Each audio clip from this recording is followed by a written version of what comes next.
لیډینګ کو دلته یوه اداره وه نوم یې نه علم یو جینۍ پکې ویلي وو چې دا مونږ ته لیفټ راکوي څه هلکه ما خدای بنده مفتي محسن محمود او دې تورو کوچرو ته دې بېلمازه جینکو ته لیفټ څه شی نو ما کور والا ته رنګ وکړو مې پورې راشه دې ادارې ته چای مې ورسره راوړه چې هغه څنګه راوړو نو مې ورته چې ټولې دې ویني چې هغه څنګه ویني نو بیا مې وروسته وایي مې سیوې وایي شیخه زه په خپله خبره ستومان یم د چا چې دومره ښایسته ښځه یې په هغې باندې الزام لګول نه دي پکار. السلام علیکم ورحمت الله وبرکاتو. قدرمنو یو ځل بیا ستاسو درانه خدمت کې حاضر یم. ملګرو نن را سره ډېره زیاته اهمه ترین ویډیو ده. دا ویډیو د هغه مفتي په باره کې ده مفتي چې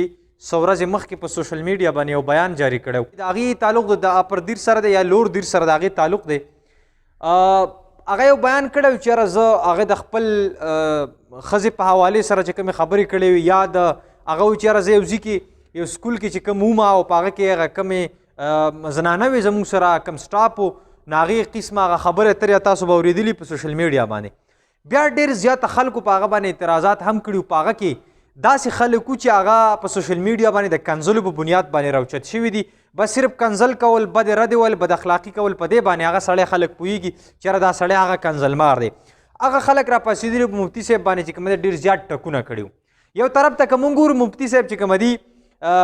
هغه ډېر ښه پوهېږي زموږ نه په علم باندې هم ښه پوهېږي خو دا کومې خبرې چې کړې وي نو ټیک ده په هغه ټایم سره هغه خبرې غلطې وي. بیا هغه باندې چې کوم اعتراضات کېده نه هغه اعتراضات هم د اسلام په دایره کې نه بلکې اعتراض کول د یوې خبرې نو هغه اعتراض برای اصلاح کول یعنې تنقید برای اصلاح پکار وي. نو زیاتره خلکو دغه بیان چې کوم د خپلو مفادو لپاره استعمال کړه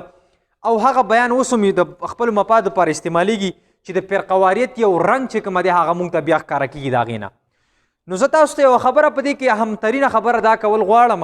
چې د هغه مفتي خلاف نن په سوشل میډیا باندې خلکو چې کومه دی څه تصویران راوځای کړي دي او تصویران د هغه سره شیر کوي. مفتي صاحب په یو زما په سایډ باندې تصویر تاسو ګورئ هغه مفتي صاحب چې کومه دی هغه په یو سایډ باندې ناست وي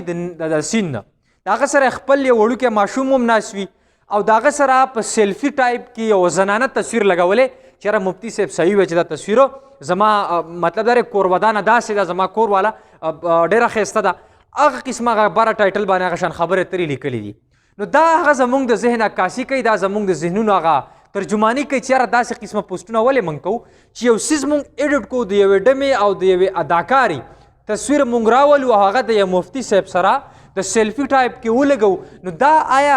مفتي صاحب خو یوه غلطه خبره وکړه ټیک ده په خو تاسو تنقید وکړه چې غلطه ده خو دا تاسو چې کوم کار کوئ اوس نو آیا دا ټیک دی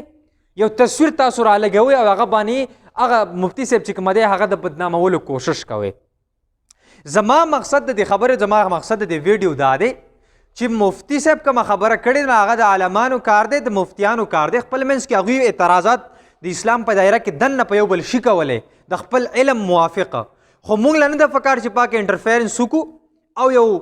د چا سره علم نه وي او هغه بغیر د علمه نه په هغه باندې اعتراضات شروع کړي او بیا هغه اعتراض دومره حد ته ورسي چې هغه موږ د قصد قاره د قصد بیا هغه اعتراضاتو له دومره رنګ ورکړو چې د یوې زنانه چې هغه زنانه مطلب دا چې په سټیج باندې ډانسونه کوي هغه زنانه په ډرامو فلمونو کې کار کوي هغه زنانه چې کومه ده هغه اداکاري کوي اکټري کوي هغه راولو د مفتي صاحب د زنانو سره د مفتي صاحب د کور کنسیډر کو نو دا نه ده پکار څوک چې زما دا ویډیو ګوري نو مخې ته فارورډ کوي